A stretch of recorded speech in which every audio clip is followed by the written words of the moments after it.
और अब खबर लॉरेंस के भाई से जुड़ी हुई, जी हां, अनमोल बिश्नोई से जुड़ी हुई। सूत्रों से बड़ी खबर यह मिल रही है कि अमेरिका में पनाह मांग रहा है अनमोल बिश्नोई। कैलिफोर्निया में पकड़ा गया है अनमोल बिश्नोई। अनमोल के प्रत्यर्पण की कोशिश में अब भारत है। सिद्धू मूसेवाला, बाबा सिद्दीकी हत्याकांड में मुख्य आरोपी है अनमोल बिश्नोई और मुंबई पुलिस और जानकारी इस पर जुटा भी रही है।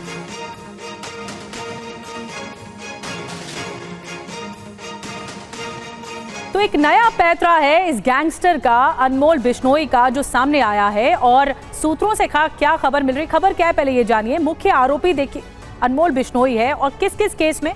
सिद्धू मूसेवाला हत्याकांड में आरोपी है। यूएस की एजेंसी को एक खत लिखा गया है जिसमें बाबा सिद्दीकी हत्याकांड का भी आरोपी ये है। अमेरिका में दरअसल पनाह मांगी गई है और इसके जरिए पनाह मांगी गई है। सलमान खान के घर के फायरिंग मामले में भी ये आरोपी है, मुख्य आरोपी है।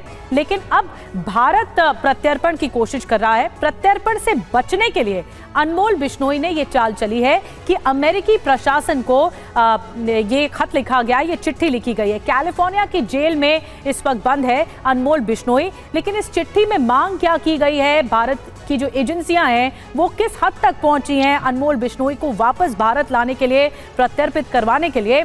जितेंद्र शर्मा और ज्यादा जानकारी के साथ हमारे साथ जुड़ गए हैं। जितेंद्र, क्या जानकारी मिल रही है इस लेटर में जो कि अनमोल बिश्नोई ने अमेरिकी प्रशासन को लिखा है, इसमें क्या कुछ है? पहली बात। दूसरी बात, भारतीय एजेंसियां अब क्या करेंगी?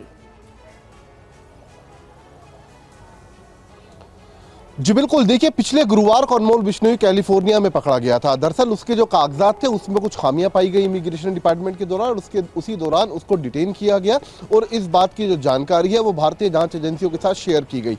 भारतीय जांच एजेंसियां लगातार सिद्धू मूसेवाला हत्याकांड, इसके अलावा बाबा सिद्दीकी हत्याकांड और साथ ही सलमान के घर पर जो फायरिंग हुई थी, या फिर कहें इसके अलावा जो दर्जनों एक्सटॉर्शन की जो कॉल्स या फिर कहें वारदातें बिश्नोई गैंग ने दिल्ली और आसपास के इलाकों में अंजाम दी, उसको लेकर एनआईए भी तफ्तीश कर रही थी और लगातार अमेरिकी जांच एजेंसियों के संपर्क में थी। तो जैसे ही ये जानकारी शेयर की गई उसके बाद जो प्रत्यार्पण है उसकी कोशिश शुरू कर दी गई। उसको हिंदुस्तान लाने की जो कोशिशें थी वो तेज कर दी गई भारतीय जांच एजेंसियों के द्वारा। और इस बात की भनक जैसी अनमोल बिश्नोई को लगी, अनमोल बिश्नोई ने जेल से बैठकर बाकायदा अमेरिकन गवर्नमेंट को एक खत लिखा और उसमें मांग किया कि उसको अमेरिका के अंदर आश्रय मिलना चाहिए। और ये जो पैंतरा है वो दरअसल हिंदुस्तान वापस ना आने को लेकर है, ताकि वो वहीं पर जमा रहे और वहीं पर बैठकर आराम से हिंदुस्तान के अंदर वारदातों को अंजाम देता रहे। तो एक नया पैंतरा इस गैंगस्टर अनमोल बिश्नोई की तरफ से देखा गया है।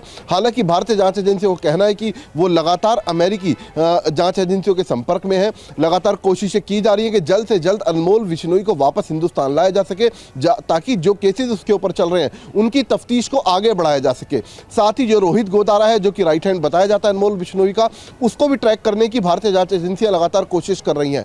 अनमोल बिश्नोई कनाडा और अमेरिका, इन दोनों देशों के अंदर लगातार उसका आना जाना लगा रहता है। और पिछले गुरुवार को जैसे ही वो अमेरिका पहुंचा, इस बात की भनक तुरंत भारतीय जांच एजेंसियों को लगी। साथ ही ये भी पता चला कि उसे इमिग्रेशन डिपार्टमेंट पर रोका गया और उसके बाद से उसको हिंदुस्तान लाने की जो कवायद थी वो तेज कर दी गई थी। जी, बड़ी जानकारी जितेंद्र हम तक पहुंचा रहे हैं। जितेंद्र शर्मा ने बताया कि किस तरह से ये पैंतरा आजमा रहा है भारतीय जांच एजेंसियों से बचने का अनमोल बिश्नोई, कि अब वो शरण चाहता है अमेरिका में ही। बहुत बहुत शुक्रिया जितेंद्र आपका जानकारी देने